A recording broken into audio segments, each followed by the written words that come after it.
Two first alert weather days for this coming weekend. It is going to be brutally cold. Yesterday was just a little appetizer, I think, of what's coming for this weekend. Clouds this morning will slowly decrease. I'm expecting a sunny second half of Wednesday. The sky stays clear overnight, but then the clouds come back on Thursday, a mostly cloudy day expected. And then Friday, more of the same, starting off clear. Clouds increase in the afternoon. Little bit of moisture. We might see a few sprinkles or light showers Friday afternoon in metro Atlanta. And then notice a couple of areas of blue up here in the Georgia mountains by Friday night. A couple of flurries are possible as some of that colder air begins to work in.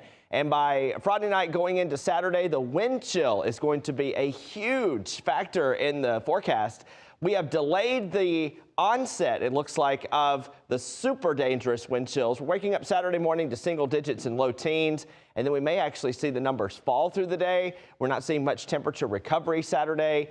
I mentioned that snow chance out in East Georgia, and then Saturday night, check out the wind chills. We're down to 0 and then into the negatives Sunday morning in metro Atlanta. -2 is what it's going to feel like Sunday morning. -5 in Carrollton, -15 in Blairsville. So this dangerous cold is going to last the entire weekend. Highs barely above freezing Sunday. We do return to the 40s early next week on Monday and Tuesday.